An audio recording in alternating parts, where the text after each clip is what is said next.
Hello everyone, and welcome back to The Heir's Lair. I'm your host, sparring off for Jonathan Taylor. Today I'm going to be continuing the Character Spotlight series, and for the first time in the history of this series, I'm going to move away from student characters and moving into the some of the characters that make up the university staff. There are two quick disclaimers I want to get out of the way.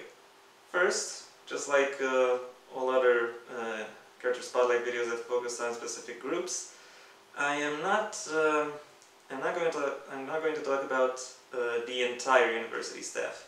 I'm not even going to go into every university staff member that has a given name. Only the ones that are most prominent within the story.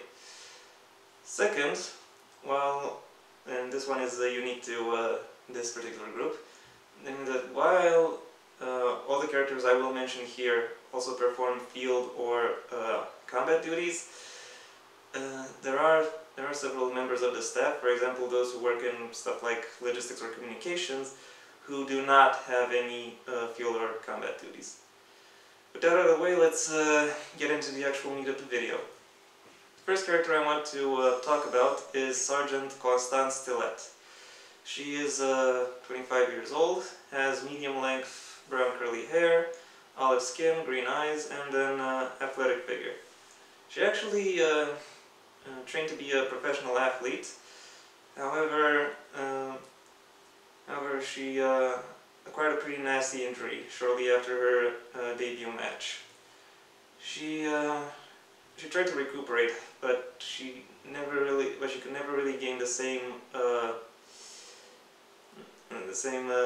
condition, same physical condition, the same physical preparedness she once had, which is why she decided to cut her losses and instead join the military.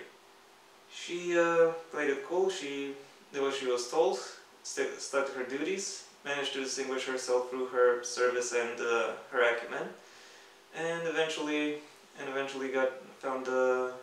was eventually assigned a position at the university.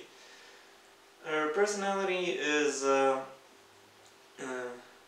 very much a very stoic, very serious figure, but she does once in a while allow some snark and some sarcasm to slip through. Somewhat outranking her is Staff Sergeant Marius Arigeri. He is 32 years old. He is 1.82 m or around 6 feet.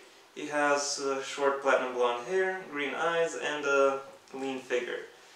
His backstory is one of the darkest from all the characters in the novel. Namely, he was part of a platoon of child soldiers. All of them orphaned, of course. The old empire had a few of those waiting in the wings who were groomed for obedience and proficiency. However, after the empire was officially disbanded, so were these platoons, or that is the official story. Marius's platoon managed to steal some weapons and run off into the woods. They survived several years as a rogue unit in a sort of Red Dawn-esque scenario. They were found and caught after a few years, disciplined according to military procedure, and then they were either integrated into regular society or within the regular armed forces. You can guess which of these groups Marius decided to join. The way his personality manifests is somewhat different from Konstan's, namely the exact opposite. Most of the time, he actually does have a bit of a snide and irreverence towards his duty. But overall, he still takes it seriously, and he wants the people to take it seriously. His snide and reverence is just a way to make sure they get their guards down, so that they then internalize what their tasks are actually there for, what they are actually supposed to do. Next up on this video is Quartermaster Stefan Wregler. He is 1m98 or 6'6". He has very short black hair, brown eyes, and a very large and muscular frame.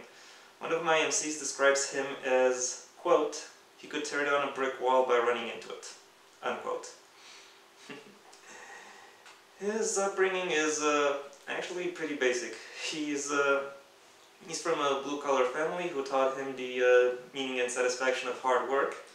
However, he discovered that he had excellent organizational skills, and he thought that joining the military would be the best place where he could use his skills. He managed to distinguish himself through his discipline and his fortitude, and was quickly picked up to be part of the military police. Please try not to be surprised, because after all, military police guard military installations, which is exactly what this university is. He is the most stone-faced character in the novel. He is all about duty, all about doing that which he is supposed to do. So he is a very strict figure, but he is not without compassion. However, unlike other characters, he doesn't really let his compassion through, or doesn't let his compassion seep through his mannerisms or his actions too much. The final character I want to talk about, also, or last but not least, is Chief Sergeant Cristiano Brano. He is 42 years old. He is 1m95 or 6'5". He has short brown hair, green eyes, and an athletic build. His father actually is a professor at the university, but nepotism worked against him rather than in his favor most of the time.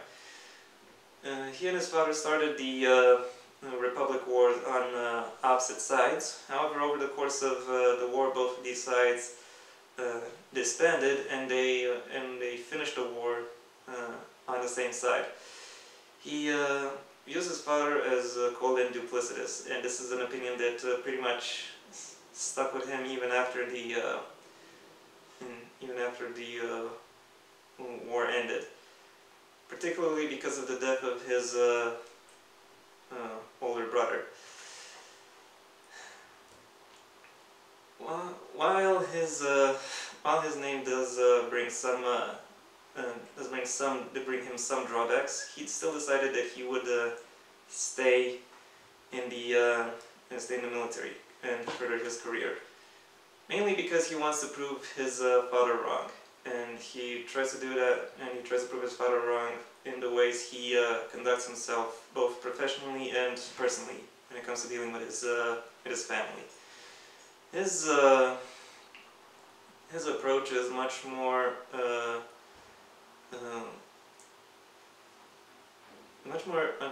physical, much more goal-oriented. He wants to make sure his students